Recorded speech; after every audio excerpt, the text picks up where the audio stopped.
Star Mahesh Babu Samantha hit పేరుగా పేరు తెచ్చుకున్నారు. వారిద్దరూ కలిసి నటించిన దూకుడు బ్లాక్ బస్టర్ హిట్ సాధించింది. బ్రహ్మోత్సవం నిరాశపరిచినప్పటికీ సీతమ్మ వాకిట్లో సిరిమల చెట్టు ఫ్యామిలీ ఆడియన్స్ ని ఆకట్టుకుంది. దూకుడు నుంచి సమంత మహేష్ బాబుతో స్నేహం కొనసాగిస్తుంది. 3 సినిమాలకు కలిసి పనిచేయడంతో అతని గురించి అనేక విషయాలు తెలుసుకుంది. రీసెంట్ గా ట్విట్టర్ వేదికపై ఓ అభిమాని మహేష్ గురించి అడగగానే అనేక సీక్రెట్స్ రివీల్ చేసింది.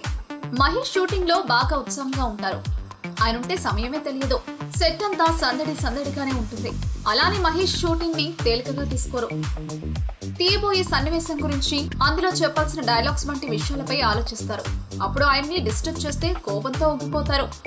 సినిమాపైనే దృష్టి అంతా పెడతారు అని వివరించింది. ప్రస్తుతం సమంత రంగస్థలం 1985 చిత్రంలో రామ్ చరణ్ తేజ్ సరసన నటిస్తుంది. రాజుగారి గది 2 మహానటి సినిమాల్లో కీలక రోల్ పోషిస్తుంది. ఎవరమ్మా? మైకల్. మదన్. కామరాజు. ఏం చేస్తుంటావు? నేను మీ ఫేవరెట్ ఆర్జే తోప్పుగాడు మైక్. దీనికి పని రాదు, వాడికి దీన్ని పడేయడం రాదు. నాకేమో ఈ జాబ్ తప్ప ఇంకో జాబ్ రాదు. గాలికి తిరుగుతా, దమ్ము మందు కొడతా, వచ్చిపోయే అమ్మాయిలకి బీట్లేసే బేవార్స్ బ్యాచ్ అని చెప్పొచ్చు కదా.